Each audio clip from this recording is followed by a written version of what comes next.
Le doy pase a mi compañera Lili Alfaro porque tiene una nota muy pero muy importante que tiene que ver con la odontología en la provincia, cómo está funcionando, ¿no?, desde esta dirección. Lili, bienvenida al Matutino. Hola César, nuevamente acá en este espacio tan lindo, ¿no? Que podemos comentar todas las notas. En este caso es una nota de la semana pasada que la gente la puede encontrar en la web, en Tribuna de Jujuy, y me parece que me pareció muy interesante porque esta es una nota que vincula a mucha gente, ¿no? La gente que por ahí no tiene obra social, que es mucha en la provincia, sí, o que trabaja pero no logra tener una obra social, y qué importante es tener una buena sonrisa. Y no todo el mundo accede a una práctica dental, ¿no? Claro. Por eso es importante saber que ahora es un hecho que en los hospitales, en ciertos centros de salud, hay posibilidad de hacerse un tratamiento de conducto, estos que conocemos que causan tanto dolor, y sobre todo esto en pandemia, ¿no? Que estuvimos tan encerrados y mucha gente por ahí no podía acceder. Es importante que se haya equipado y que la gente pueda acceder a este servicio y no que necesariamente llegue a un punto de gravedad en que ya le tenga que sacar la pieza dentaria. Esto es importante porque, bueno, yo lo complementé en otra nota posterior, hablando ya con el sector privado, lo caro que es acceder a un servicio de odontología si uno no tiene una obra social. Por eso es importante, y por eso vamos a hablar con el director de odontología de la provincia de Jujuy, Cristian Americe, para que nos cuente cómo es este programa de endodoncia y cómo llegan a las distintas localidades con este servicio. ¿Qué tal? ¿Qué tal? Muy buenos días. Gracias por la oportunidad. Y comentarles que en el año 2017, cuando fui secretario de Planificación, hemos lanzado un programa provincial de endodoncia. La endodoncia es una práctica habitual en la odontología que tiende a la conservación de las piezas dentarias. Y en aquel momento, como todo programa, se inicia con un diagnóstico de situación y se reflejaba en la provincia que cada 15 extracciones de piezas dentarias se hacía un tratamiento de conducto. Hoy, a 3 años de programa, lo que le decía a Liliana cuando hicimos la nota, puedo comentar con satisfacción que cada 15 extracciones se hacen 3 tratamientos de conducto. Es decir, que hemos aumentado las prácticas de conservación y además este programa también ha reflejado que se hacen menos extracciones. La extracción dentaria es una práctica mutilante en donde estamos extrayendo un órgano dentario, un órgano dentino pulpar, y muy habitual, pero con el tiempo la odontología no solamente ha evolucionado hacia la implantología, que es la reposición de las piezas dentarias, sino también debe evolucionar hacia la conservación de las piezas dentarias, y esto es gracias a 2 prácticas muy habituales como son la odontología preventiva y la restaurativa.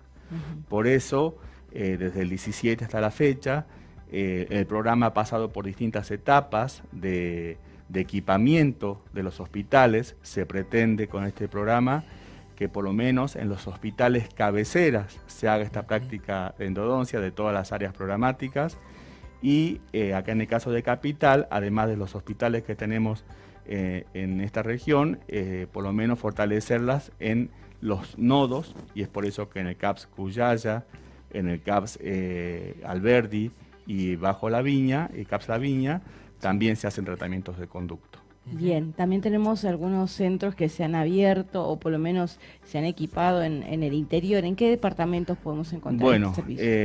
Yo esto lo cuento con mucho orgullo porque comento que yo inicié mi práctica en la salud pública en Palpalá, donde vivo, en el Hospital Wenceslao Gallardo, que la semana pasada cumplió 22 años. Sí. Mando un saludo muy afectuoso a todos mis compañeros.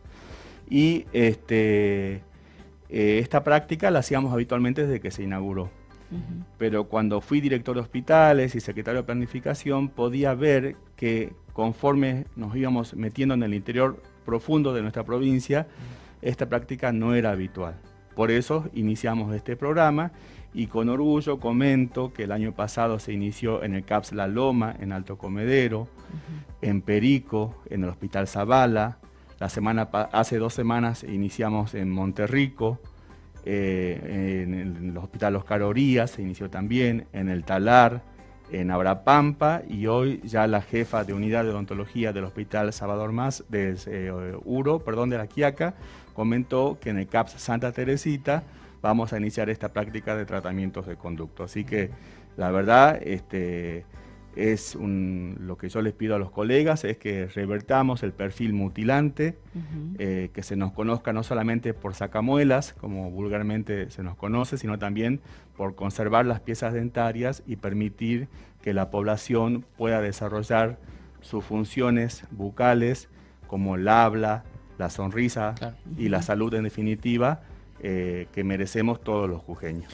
Doctor, yo quería preguntarle con respecto también a un programa importante que se estuvo dando y recién me comentaba fuera de aire que ya cumplió 3 años, tiene que ver con las guardias que se realizan en el Hospital San Roque, ¿no? ¿Cómo ha continuado esto? Porque comenzó antes de la pandemia y cuando empezó a desarrollarse justo vino esta pandemia. Bueno, justamente cuando el doctor Boguit se hizo cargo de la gestión del Ministerio de Salud en el momento que el doctor Mario Fiat iba para senador, me preguntó qué era lo más urgente que teníamos dentro de la planificación y le dije que era la guardia odontológica. Y bueno, el ministro puso mucho énfasis y se inició en mayo del 2018 y este año hemos cumplido 3 años. La guardia funciona en el Hospital San Roque de lunes a lunes, las 24 horas. Y bueno, vino de alguna manera a empardar, digamos, porque Salta tiene una guardia odontológica de más de 30 años, así que esta era para nuestra provincia una deuda que bueno, con todo el impulso de la gestión del gobernador Morales, pudimos ponernos a tono con otras provincias, con una provincia vecina como Salta y poder dar respuesta. Y además, gracias por la oportunidad, tenemos la guardia odontológica de San Pedro, que a modo regional funciona los fines de semana y feriados. Se inicia el viernes a las 19 horas y culmina el lunes a las 7 de la mañana, o si hay feriado, también funciona. Es importante aclarar que esta guardia que funciona en el San Roque tiene entrada, ¿no? Una entrada distinta donde ingresan pacientes COVID, digamos, sí, como que está todo muy hermético, ¿no? Sí. Mucha gente tiene temor a veces de ir al Hospital San Roque porque es un hospital que se ha erguido como el hospital cabecera para atender la patología de la COVID y bueno, a veces tiene temor de ir a ese hospital. Pero es un hospital que tiene entrada el Centro Provincial de Odontología, donde funciona la guardia, tiene una entrada independiente por calle Canónigo Gorriti y es un sector que está de alguna manera aislado del resto de las áreas, además que todo el personal cumple su protocolo como corresponde para evitar trasladarnos y contagiarnos, ¿no? Y evitar la transmisión. Hablando de protocolos, doctor, contémosle a la gente cómo es el protocolo de atención, ¿no? En tiempos de COVID, donde uno tiene tanto miedo por ahí a contagiarse y sobre todo los profesionales, cómo se protege. Usted me hablaba también de que había un uso de colutorios, de que bueno, que se había restringido más todavía el protocolo que ya venían teniendo los dentistas. Así es, cuando se inició la pandemia se difundió y se puso mucho énfasis en el uso de los elementos de protección personal o EPP, como se menciona, y en esto ya los odontólogos tenemos mucho entrenamiento porque siempre trabajamos con barbijo, con gafas protectoras para proteger la vista, con guantes de goma descartables, y incorporábamos el camisolín en las prácticas de cirugía, donde se podía salpicar a un líquido orgánico. Entonces, no solamente que ya teníamos el hábito, sino también asumimos un rol muy importante durante la pandemia, pues capacitábamos a los demás compañeros de trabajo de todas las áreas, puestos de salud, hospitales, en la colocación y el retiro de estos elementos de protección personal. Por eso, con satisfacción, cuento que gracias a Dios y la Virgen, no hay ninguna baja en la odontología ni en los equipos de atención odontológica, sea odontólogos o asistentes dentales. Y todos estamos igual de expuestos porque, o como se dice y se evidencia, la evidencia lo demuestra, que los odontólogos no es que trabajamos cerca de donde se transmite la saliva, sino que trabajamos dentro de la saliva, con la saliva. Por eso es importante destacar que todo el equipo de atención odontológica sea protegido como corresponde. Y además, haciendo tu pregunta, cuando me hice cargo de la dirección, hemos creado una comisión de control de normas de bioseguridad, y quiero felicitar y agradecer, como digo, es algo de lo que más orgullo me ha dado, porque esta comisión se ha dedicado a estudiar los protocolos, porque al principio era mucha la información, había que condensarla, adaptarla, ir fundamentándola con la evidencia científica disponible, porque la pandemia no daba tiempo a las publicaciones en los papers con referato para tener una evidencia comprobable. Entonces, esta comisión ha estudiado esos protocolos y hemos incorporado, somos una de las provincias que ha fortalecido y difundido con mayor énfasis el uso de colutorios. Los colutorios son sustancias químicas, también de mucho uso en odontología, que sirven para disminuir la carga microbiana en la cavidad bucal. Los microbios están conformados por hongos, bacterias, virus. Y en este caso pusimos énfasis en aquellos antisépticos que matan el SARS-CoV-2. Entonces hemos difundido eso no solamente para usarlo en los consultorios odontológicos como una de las prácticas que debe hacer el paciente en el momento de sentarse, sino también estamos difundiendo en toda la provincia con todo el personal de salud para que en estos momentos de curva elevada lo usen los trabajadores de salud, sobre todo aquellos que están en contacto con personas o pacientes cuyas situaciones médicas del paciente debe retirarse el barbijo. Entonces también lo hemos implementado en esos ámbitos hospitalarios o de puestos de salud para disminuir la transmisión del SARS-CoV-2 y sumarlo a todas las medidas como el uso de barbijo, el distanciamiento, el lavado de manos, el alcohol en gel. ¿Sí? Con esta medida disminuimos la transmisión del SARS-CoV-2 y por lo tanto la infectividad entre personas. Finalmente, otro avance que ha tenido la odontología del Estado es esto de la cirugía bucomaxilofacial, por la cual han lanzado un llamado a residencias, ya van a formar gente. Cuéntenos qué importancia tiene esto, ¿no? Y qué es esto de la cirugía. ¿Tiene que ver con tratar a los pacientes de los accidentes o de las complicaciones graves de odontología? Sí, muchas gracias, Liliana.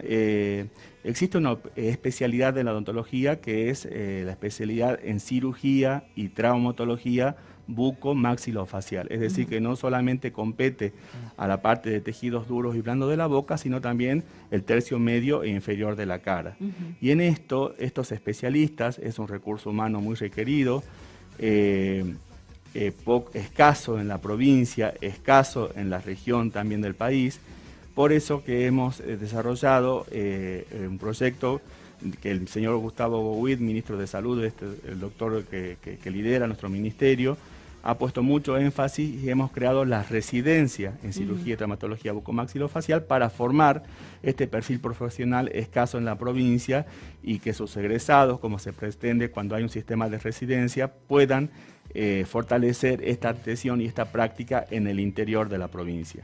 Y como te decía también en la nota, no solamente está orientada a atender la patología causada por infección, sino también el cáncer que se manifiesta en estos tejidos que hemos mencionado y también el traumatismo, que si bien ha descendido un poco por la pandemia, muchas veces los fines de semana aumenta y el tercio medio inferior de la cara tiene mucho énfasis, ¿no? Por eso tenemos profesionales ahora especializados para eso. ¿Jujuy ya tiene estos especialistas? Sí, Jujuy tiene 3 especialistas que están en el Hospital Pablo Soria y en el Hospital Materno Infantil.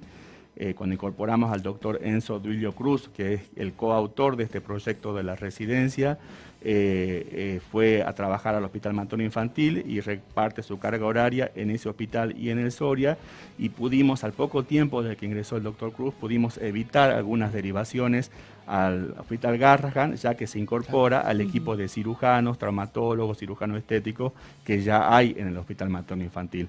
Así que la cirugía es una especialidad que se aborda en equipo y por eso es importante la inserción en los equipos interdisciplinarios. Bueno, doctor, muchísimas gracias por la presencia acá en el Matutino. La gente que quiera, digamos, saber dónde va a recorrer el móvil odontológico, lo puede hacer en las redes del Ministerio, como así también, digamos, en las redes del Gobierno, ¿no? Porque siempre lo están publicando. Así es, en las redes del Ministerio, en las redes del Gobierno, y también permitime unos minutitos más para hablar de que hemos articulado con muy buena experiencia con el municipio capitalino, que tiene 21 odontólogos, y conformamos una estrategia de abordaje en todo el territorio de la capital con estos odontólogos. Entonces, el móvil odontológico en este momento está en el barrio Islas Malvinas, donde se hace un trabajo previo siempre para evitar la aglomeración y la concurrencia extrema cada vez que llega el móvil. Se hace un trabajo previo de relevamiento y diagnóstico y posteriormente la atención. En este momento está en el barrio Malvinas. Bien, doctor, muchísimas gracias, ¿no? Muchas gracias a ustedes por la oportunidad y felicidades por el espacio. Bueno, muchísimas gracias. El doctor Cristian Americe, director provincial de odontología, también